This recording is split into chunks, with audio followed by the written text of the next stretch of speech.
కోట శ్రీనివాస్ గారి మరణం తీరని లోటు అని చెప్పొచ్చు. ఒకవైపు ఇండస్ట్రీ, ఒకవైపు అభిమానులు ఎంతగానో రోధిస్తున్న పరిస్థితి కనిపిస్తుందని చెప్పొచ్చు. కోట శ్రీనివాసరావు గారు అనగానే ప్రతి ఒక్కరు కూడా గుర్తుకొచ్చేది బాబు మోహన్ రావు గారు.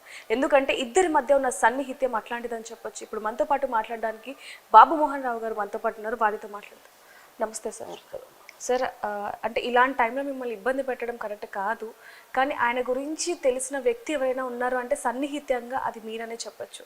అయితే నిన్న ఆ ఘటన జరిగిన తర్వాత అసలు అంటే మీకు ఎలా తెలిసింది సార్ ఆయన ఇంకా లేరు అనే విషయం? అంతకు ముందు రోజే నేను మాట్లాడినా ఈవినింగ్, అది కూడా ఒక షూటింగ్కి సంబంధించిన విషయంలో అక్కడ ప్రొడ్యూసర్ గారు ఫోన్ చేయమంటే మాట్లాడారు. అంటే మీ ఇద్దరం కలిసి నటించడమే. అవును. నేను తర్వాత మాట్లాడుతున్నా కొంచెం బాగలేదురా అన్నాడు. సరేలే అని నేను షార్ట్ రెడీ అంటే వెళ్ళాను. మళ్ళీ చేశాను 6 o'clock చేస్తే పడుకున్నాడు అన్న.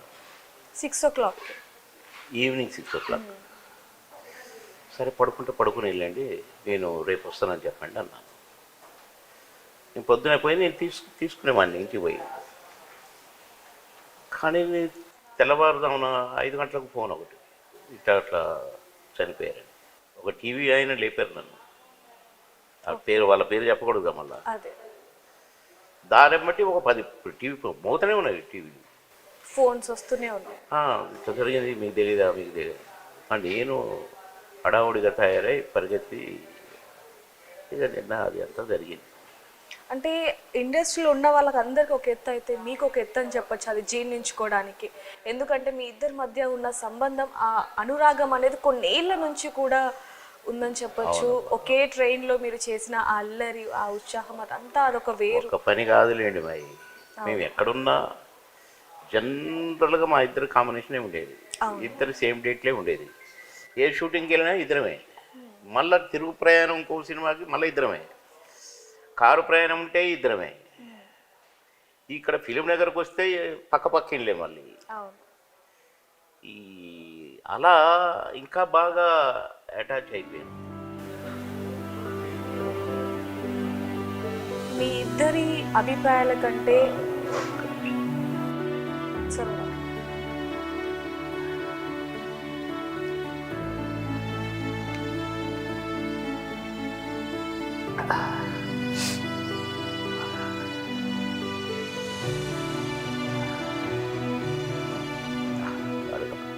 సార్, మీ ఇద్దరు అభిప్రాయాల కంటే మీ ఇద్దరు జీవితంలో జరిగిన సంఘటనలు కూడా ఒకటే. సంఘటనలు కూడా యాజిటివ్. మా బాబు ఎలా చనిపోయాడో వాళ్ళ బాబు అలాగే చనిపోయాడు. అవును. మా బాబు మోటార్ బైక్ యాక్సిడెంట్, వాళ్ళ బాబు మోటార్ బైక్ యాక్సిడెంట్. అవును. అంటే ఒకనొక ఇంటర్వ్యూలో నేను లేనిది నువ్వు కూడా లేవు అని చెప్పడం ఆయన. మీ ఇద్దరి మధ్య బాండింగ్, మీటింగ్ అనేది అసలు చెప్పలేదని చెప్పొచ్చు. మీ ఇద్దరి మధ్య ఫస్ట్ మీటింగ్ ఎప్పుడు జరిగింది సార్? ఎలా జరిగింది అసలు? ఫస్ట్ అంటే ఆయన ఎవరో నాకు తెలియదు, నేను ఎవరో ఆయనకు తెలియదు. ఓకే. ఆయనది విజయవాడ, నాది హైదరాబాదు. హైదరాబాద్ కూడా నేను వరంగల్ జిల్లాలో చదువుకున్నాను, ఖమ్మం జిల్లాలో చదువుకున్నాను. ఉద్యోగరీత్యా హైదరాబాద్కి వచ్చాను. బొబ్బిలి రాజా ఫస్ట్ కాంబినేషన్. ఇది అంకుశం తర్వాత బొబ్బిలి రాజా ఒక 20-30 సినిమాల తర్వాత కోట గారి కాంబినేషన్. నాకు బాగా సంతోషమైంది. టగ్గప్పర్గా బాగుంటుంది అంటే అప్పుడే నేను సోలోగానే పోతున్నాను, కామెడీ విలన్గా కామెడీ చేస్తూ. బొబ్బిలి రాజా అవన్నీ కామెడీ విలనే. అంకుశం కూడా కామెడీ విలనే. అసలు విలన్ ఉంటాడు రామిరెడ్డి దగ్గర నేను ఒక సారా కాంట్రాక్టర్. ఆహుతిలో కూడా అంతే. ఆహుతిలో కూడా జీవిత కొడుకును కిడ్నాప్ చేస్తాను నేను, దొంగ సాక్ష్యాలు చెప్తుంటాను. అదే కామెడీ విలన్ టైపు. బొబ్బిలి రాజా తర్వాత ఒక 5-6 సినిమాల తర్వాత మామగారితో మళ్ళీ కమెడీని అయిపోయింది. అప్పటిదాకా కామెడీ విలన్, ఈయన కామెడీ విలన్ అయ్యాడు, నేను కమెడియన్ అయ్యాను. ఇక అక్కడి నుంచి ఇద్దరు కూడా కలిసి ట్రావెల్ చేశారు. ఎన్నో క్యారెక్టర్లు, ఎన్నో రకాలు. మధ్యలో ఈ మాయలోడు సినిమా తర్వాత నుంచి అంటే రాజేంద్రుడు గజేంద్రుడు నుంచే సాంగులు స్టార్ట్ అయినాయి నాకు. ఇటు కాంబినేషన్ కొడుతూనే ఒక కామెడీ ట్రాక్ పెట్టడం, సిల్క్ స్మితో, డిస్కో శాంతితో, జయలలితో, ఎవరో ఒకళ్ళు పాట ప్రతి సినిమాలో కంపల్సరీ అయిపోయినాయి పాట మళ్ళీ. అదొక భాగం. ఇటు కోటకు బాబు మనం ఇదొక భాగం. ఇట్లా రోజుకు 6 షూటింగ్లు చేసేవాడిని. పర్ డే 6 షిఫ్ట్లు. 6వ షిఫ్ట్ 4 to 6 తెల్లవారుగా. అటు ఇటు అట్లా 16 సంవత్సరాలు, 17 సంవత్సరాల మధ్య రౌండ్ ద క్లాక్. ఏం చేసామో మాకు తెలియదు. చూస్తుండగానే ఇన్ని ఇయర్స్. 46th ఇయర్ రన్నింగ్ మేము సినిమా యాక్టర్ అయ్యి. ఎట్లా చేసామో తెలియదు, ఏమి చేసామో తెలియదు. సంవత్సరానికి 60, 70, 80 సినిమాలు చేసేది. అంటే మీరు ఆలోచించుకోండి. 4 to 6 షిఫ్ట్కి కుదరక చిరంజీవి గారు కూడా మా షూటింగ్కి కూర్చోండి. 4 to 6 చేశారు. ఇంకా మేస్త్రి చేశారు నాతో. నేను బ్రహ్మానందం స్నేహం కోసం చేశారు. అవును. హిట్లర్ చేశారు. 4 to 6 తప్పలే. మీరు ముగ్గురు కూడా ఒక టీం అని చెప్పొచ్చు. అంటే ఎక్కడికి వెళ్ళినా ముగ్గురు వెళ్ళడం, మీరు బ్రహ్మానందం గారు కూడా. అంటే ఆయన క్యారెక్టర్ వేరుగా ఉన్నా కూడా మేము ముగ్గురం కంపల్సరీ. అవును. ప్రతి సినిమాలో ముగ్గురం కంపల్సరీ. మాకు ఒక బిరుదు ఇచ్చారు సినిమా ఇండస్ట్రీ, 3 ఇన్నోవేటబుల్స్. ఓకే. మేమంట మీ ముగ్గురు ఈ 3 ఇన్నోవేటబుల్స్ కంపల్సరీ ఉండాల్సిందే ప్రతి సినిమాలో అనేది. అప్పుడు అది హిట్ అవుతుందని ఒక నమ్మకం కూడా ఏర్పడిందని చెప్పొచ్చు. వాళ్ళు ఇందులోనే ఇటు కోట గారితో కాంబినేషన్ ఉంటూనే మన బ్రహ్మానందం నేను. ఒక సినిమాలో కోట గారు నేను ఉంటే, ఒక సినిమాలో బ్రహ్మానందం నేను ఉండేది. అట్లా కూడా తండ్రి కొడుకులుగా, నేను తండ్రిగా కొడుకుగా, ఫ్రెండ్స్గా, రకరకాల క్యారెక్టర్స్. వాళ్ళ ఇద్దరం కాంబినేషన్. ఇద్దరం కలిసి ఒక అమ్మాయి కోసం, శ్రీలక్ష్మి కోసం గొడవలు, అట్లా రకరకాల క్యారెక్టర్స్. అయితే సార్ ఎప్పుడైనా అనుకున్నారా అంటే మేము ఇంత క్లోజ్ ఫ్రెండ్స్ అవుతామని చెప్పి? ఎందుకంటే తెలియదు కదా. కోట సార్ మీద మీరు ఒక హీరోయిన్ కి కంప్లైంట్ ఇచ్చినప్పుడు అనుకున్నారా ఇంత సన్నిహితంగా ఇంత ట్రావెల్? కంప్లైంట్ చేయడం కాదు, ఒక ఫన్ గా. ఆమె అబ్జర్వ్ చేసింది. అయినా నన్ను ఏదో అంటే అబ్జర్వ్ చేసింది. అబ్జర్వ్ చేసి ఏంటి ఎదురుస్తున్నావు, ఓహో సీనియరా, మరి నేను సీనియర్గా నీకంటే నేను కూడా నేను ఏడిపించగా, ర్యాగింగ్ చేయొచ్చు. ఇంకొకసారి ఏమనంటే నేను విన్నానో నేను వదిలిపెట్టను అన్నది. అప్పటి నుంచి బంద్. ఏదో ఒక డేట్లో అడ్జస్ట్మెంట్ దగ్గర ఏదో వచ్చి నన్ను ఏదో అంటుంటే వినేదాన్ని. విని ఆమె ఏమనుకుందంటే ఆయన సతాయిస్తున్నాడు ఏంటి అనుకున్నాను మిమ్మల్ని, నన్ను. ఆమె ఎందుకో బొబ్బిలి రాజా షూటింగ్కి వచ్చిన కాడ నుంచే తమ్ముడు అని పిలిచింది నన్ను, మిమ్మల్ని. ఓకే. నేను అటు అనుకోకుండా అక్క అనేసిన. ఎవరు సార్ ఆ హీరోయిన్? వాణిశ్రీ గారు. ఓకే. నన్ను తమ్ముడు అని పిలిచేది, బాగా ఇష్టం నేను. అట్లా అది కూడా ఫస్ట్ సినిమా. బొబ్బిలి రాజా ఫస్ట్ పిక్చర్ కదా, నేను కోట గారు కాంబినేషన్. మాకు అప్పటికి కలవల మనసులు. మాయలోడ్ నుంచి అదే మామగారు నుంచి మేము బాగా క్లోజ్ అయ్యారు. బాగా. ఆ మూవీ కూడా మీకు చాలా మంచి పేరు తీసుకొచ్చింది. అదే అందుకని అది కలిసి చేయటం, కాంబినేషన్ ఇద్దరం అనుకోవటము, అన్నా అని నేను సెటర్లు వేయటం, ఆయన సెటర్లు వేయటం, అట్లా అది ఒరిజినల్ లైఫ్లో ఆడుకున్నట్టుగానే ఆడుకున్నాం మేము. అది సినిమా షూటింగ్ లాగా చేయలేదు, కానీ చూస్తే అది పెద్ద హిట్. పెద్ద. అంటే షూటింగ్స్ లో కూడా మీరు ఆయన ఏదైనా అనాలి అంటే కూడా మీరు కొంచెం వెనక్కి తగ్గేవారు? అబ్బే కాదు, నాకంటే ముందు మీ ఇద్దరం సీన్ చదువుకుంటాం కదా. మేము పోగానే ముందు సీన్ ఏంటి చదువుకునేది, ఇదా, ఓకే, అరే ఆయన చదువుకునేది, అరే ఇట్లా అందాం రా, అట్లా అందాం, నేను ఇట్లా చేస్తాను నువ్వు ఇట్లా చెయ్యి, ఇవన్నీ మేము మాట్లాడుకునేది. అనుకుని మేము ప్లాన్ చేసుకునేది. బాగా చెప్పుడు ఇప్పుడు ఇట్లా యాక్టింగ్ మాకేం మేమేం చేస్తే అదే లెక్క. కాకపోతే కాగితంలో ఉన్నది మిస్ కాకూడదు మ్యాటర్. అదే దాని డైలాగ్స్ మీనింగ్, సిచ్యువేషన్ పారకూడదు. కానీ మేము ఎడిదిప్పి చెప్పిన బ్రహ్మాండం అనేది సపోర్ట్లు కొట్టి. మీ ఇద్దరు కాంబినేషన్ అలాంటిదని చెప్పొచ్చు సార్. అంటే అట్లా కుదిరిందండి భగవంతుడు. ఒకరినొకరిని కలపటం అంటే భగవంతుడు. ఇప్పుడున్న 50 మంది అడుగుతున్నారు, ఇప్పుడు ప్రాప్తం ఉంది మీకు ఈ టైం ఇవ్వాలని. అసలు నేను ఇట్లా ఎప్పుడు ఎవరికి ఇవ్వలేదు టైం. అవును, కుదిరింది అంతే. అట్లనే కోటగారు నేను ఇంత ఫేమస్ అవ్వాలని ఇంతమంది ఎంతోమంది ఏడ్చారు. నాకు ఏడ్చుకుంటూ ఫోన్ చేశారు, మీరు ఎందుకు ఏడ్చారు సార్, మేమందరం ఉన్నాం కదా సార్ అనుకుంటూ.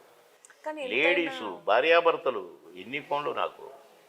కనుక అది నా అదృష్టం అంతే, అంతే. భగవంతుడు ఇచ్చిన వరం నాకు అంతే. అది మా గొప్పతనం ఏదో కాదు. ఆయనకి ఎప్పటి నుంచి ఆరోగ్యం క్షీణించడం అయింది సార్ అసలు? అంటే ఒక 2 ఇయర్స్ నుంచి బాగలేడు పాపం.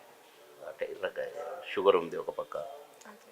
కొడుకు చనిపోయినాక, ఇప్పుడు నాకు కూడా కొడుకు చనిపోయాడు, నేను కూడా చాలా అసలు అది బాధలో ఉండిపోయిన పరిస్థితి. ఎవడిగోర వాడిది సినిమా చూస్తే మీకు అర్థమైంది నేను ఎలా అయిపోయాను. ఆల్మోస్ట్ స్కెలిటన్ లాగా అయిపోయాను. అవును.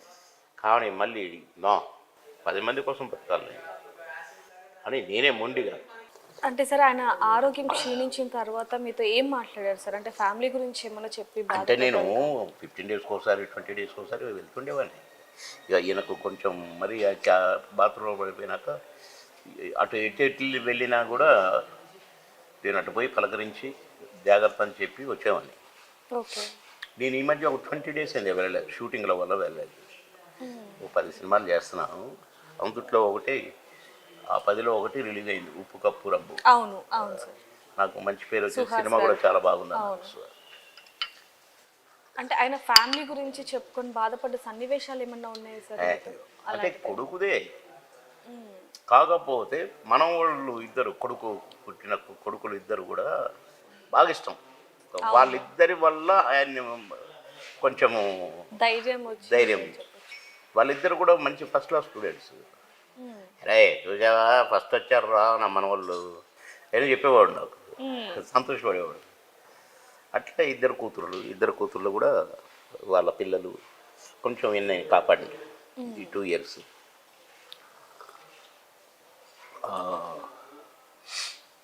కోట సార్ గురించి చెప్పాలి అంటే మీకు ఫస్ట్ గుర్తుకొచ్చేది ఏంటి సార్? అయ్యో అనుక్షణము మాకు కొత్త సబ్జెక్టులు మా దగ్గర ఉండనే ఉండవు. మేము ఆల్మోస్ట్ ఒకటే బాడీ ఒకటే ఊపిరి అంతే, అట్లే ఉన్నాము. నేను ఆయనకు ఎదురు చెప్పను, నాకు ఆయన ఎదురు చెప్పడం. మళ్ళీ మరి నేను ఉండబా అన్నాను అనుకోండి, సర్లేరా అంటాడు. నేనేనండి ఏంటరా అంటే నువ్వు నీరు అంటాడు, అన్నప్పటికీ నేను తగ్గుతాను అంతే. అసలు ఇలా సొంత అన్నదమ్ముడు. ఇప్పుడు నిన్న కోటన్నకు ఒక్కటే తమ్ముడు, శంకర్రావు. అసలు ఆయనే అసలు నటుడు, ఈయన కాదు. ఈయన బ్యాంక్ ఎంప్లాయీ. అవును. నిన్న లేడే పొద్దున్న ఈ పండుగ సందర్భంగా ఏదో టెంపుల్కి వెళ్ళాడు ఫ్యామిలీతో. ఈ సిటీలో లేడు, కానీ నిన్న అందరిని రిసీవ్ చేసుకోవడం, చిరంజీవి గారిని, పవన్ కళ్యాణ్ గారిని, అంతా నా డ్యూటీ అయిపోయింది. అందరిని ఇంటర్వ్యూ చేయడం కూడా మీ చేతుల మీద జరిగింది.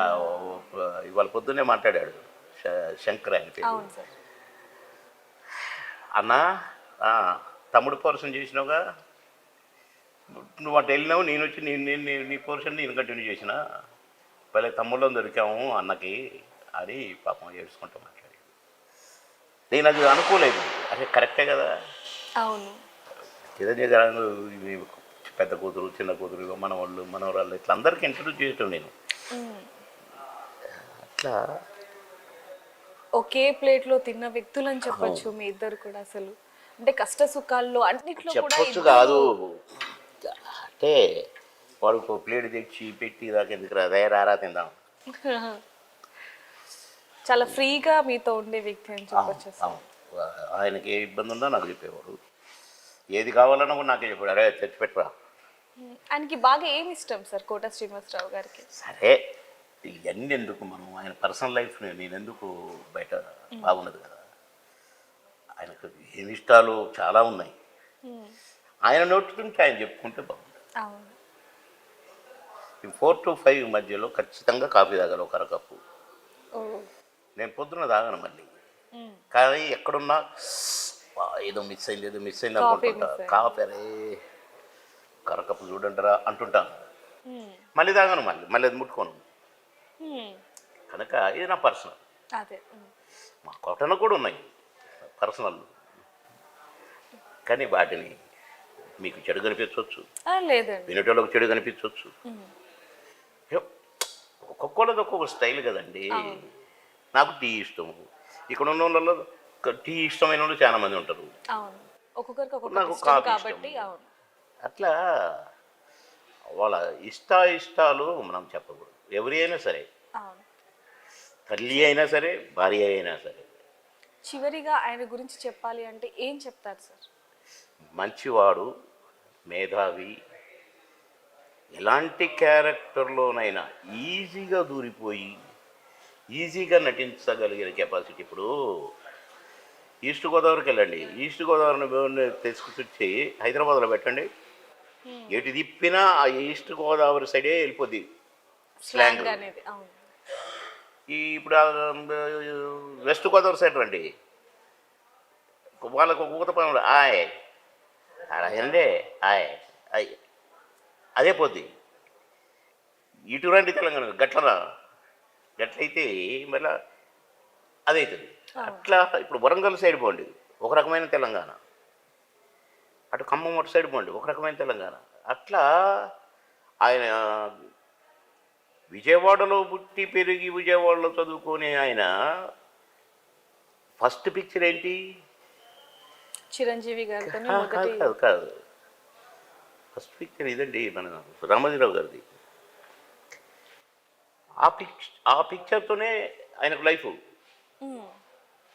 కోట శ్రీనివాసరావు గారికి ఆయన ఆ సినిమాలో ఏ స్లాంగ్ పెట్టాడు? తెలంగాణ స్లాంగ్ పెట్టాడు. అసలు తెలంగాణ స్లాంగ్ ఏ సినిమాలో ఎవరు పెట్టలా. ప్రతిఘటన సినిమా నుంచి తెలంగాణ స్లాంగ్ సినిమాల్లో పెట్టడం మొదలుపెట్టారు. అట్లనే నాకు కూడా మళ్ళదే కోట శ్రీనివాసరావు గారు పెద్ద ఫేమ్. ఆయన మహాభారతం రామాయణం చెప్తారు తెలుసా తెలంగాణ లాంగ్వేజ్లో? విన్నామండి. అవును. అసలు చెప్పుతుంటే ఎవ్వరూ ఆయన్ని ఆంధ్ర విజయవాడ దగ్గర ఆయన ఊరు అని అనుకోరు. ఏమైందంటే గట్లయితే అరే తమ్మి అని చెప్తాడు. రాముడు వచ్చి ఏం చెప్పిండు? కైకేయికి పిలిచిండు. కైకేయి పిలిచి ఏం చెప్పిండు? బాగా గదిచ్చిండు పాయసం అట్లా అన్నట్టు. అట్లయితే అని చెప్తాడు ఆయన. పరకాయ ప్రవేశం చేస్తాడు అస్సలు మళ్ళీ ఆయన కొట్టుకుంటూ చెప్తాడు మ్యూజిక్. అంతటి మేధావి, అంతటి మహానటుడు. అలాంటి ఆయనతో నేను ఆఫ్టర్ ఆల్ కానీ టగ్గఫర్గా కోటన్తో పాటు దేవుడు ఇచ్చింది కాకపోతే నేను కొనుక్కొచ్చుకున్నదా? నేను పోయి ఎక్కడ ట్రైనింగ్కి పోయి వచ్చిందా? కనుక కోటన్న ఆయన కూడా నన్ను గైడ్ చేసేది, నేను కూడా ఆయన ఫాలో అయ్యేది. ఎలా అంటే ఓహో అనేది. అట్లా ఎన్ని రకాల క్యారెక్టర్లు, ఏది చేసిందే చేశారు అని అనిపించలేదు మేము. కోటగారు కానీ నేను కానీ ఏ క్యారెక్టర్ వేసినా. ఇప్పుడు చిన్నరాయుడు ఉంది, మామగారు ఉంది, ఇది కామెడీ అది కామెడీ. మాయలోడు ఉంది, అది కామెడీ. బాబుమరుది ఉంది, అది కామెడీ. సీతారత్నం గారు అబ్బాయి, అది కామెడీ. కానీ మళ్ళీ మా ఇద్దరు కాంబినేషన్లో, ఆ కాంబినేషన్కి ఈ కాంబినేషన్కి అస్సలు కుదరదు, సంబంధం ఉండదు. ఈ మామగారికి బాబుమరుది క్యారెక్టర్కి సంబంధం ఉండదు. ఒకనొక సందర్భంలో ఆయన కూడా చెప్పడం జరిగింది సార్, మీ దగ్గర నుంచి ఆయన కొంత నటన నేర్చుకున్నానని, ఆయన దగ్గర నుంచి మీరు కొంత నటన నేర్చుకున్నారు అని. అసలు ఎంకరేజ్మెంట్ కూడా చాలా ఉండేది. సీనియర్ అయిన ఉండి కూడా నాకు నేను చెప్పింది వినేది అప్పుడప్పుడు. బాగుందా అంతే చేద్దాం అనేవాడు. చాలా ఉన్నాయి. అదే ఎంతైనా అనే తీరని లోటు అనేది ఎవరు తీర్చలేరు. 100%. కానీ నాకు కొంచెం బాధ అవుతుంటుంది అప్పుడప్పుడు. నేను మినిస్టర్గా ఉన్నప్పుడు నటించకూడదు, సినిమాలో నటించకూడదు అన్నారు. క్యాబినెట్ మినిస్టర్ కదా, సినిమాల్లో చేయొద్దు అన్నారు. ఆ టైంలో నేను మానేసేసరికి మా కాంబినేషన్ ఆగింది. కాంబినేషన్ ఆగేసరికి కోటన్న కాంబినేషన్ కూడా తోడు దొరకల. అల్లువీలు చేసేది పేరు వద్దులే కానీ ఇక జంట పండట్లేదని ఆ క్యారెక్టర్లు మార్చడం మొదలుపెట్టి ఈయనకు విలన్ క్యారెక్టర్లు మళ్ళీ పాతది. ఇద్దరు మాట్లాడుకున్నారా సార్? అంటే మన క్యారెక్టర్స్ ఉంటే బాగుండు, ఇద్దరం కలిసి చేస్తే బాగుండు అనుకున్న అనుకుంటే నేను చేయకూడదు కదా, మినిస్టర్గా ఉన్నాను కదా. అక్కడికి అడిగాను రిజైన్ చేస్తే నాకు వద్దని. చంద్రబాబు నాయుడు గారిని అడిగారు. తను వద్దన్నాడు. అట్లా నేను నటిస్తూనే ఉండుంటే, మినిస్టర్ని కాకుండా ఉండుంటే, పొలిటికల్ సైడ్ రాకుండా ఉండుంటే మా జంట ఇంకా కంటిన్యూ అవుతూనే ఉండేది. నాకెందుకో రాత్రి వచ్చింది ఆలోచన, కోటలో నేను ఇంకా ఎన్ని సినిమాలు చేసేవాళ్ళము, ఎన్ని మంచి క్యారెక్టర్లు వేసేవాళ్ళము. అంటే ఎన్టీ రామారావు గారు పార్టీ పెట్టి పేదవాళ్ళ కోసం, పేదవాడు ప్రజలే దేవుళ్ళు అని పెట్టాడు అని నేను అన్న ఎన్టీఆర్ అభిమానిగా నేను పాలిటిక్స్ సైడ్ పోయినా. కానీ ఎందుకో రాత్రి కొంచెం ఫీల్ అయినా. అదే అంటే ఇన్ని సంవత్సరాల నుంచి ఆయనతో సన్నిహితంగా ఉన్నారు కాబట్టి మేము అర్థం చేసుకోగలం సార్.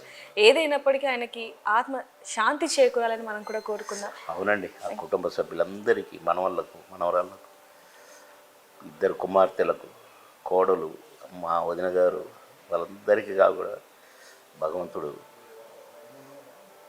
వాళ్ళ ఆత్మకు శాంతికి, వాళ్ళ అన్నగారికి ఆత్మశాంతి, వీళ్ళకి మనోధైర్యాన్ని భగవంతుడు ప్రసాదించాలని కోరుకుంటున్నాను. Thank you sir. Thank you. నమస్తే.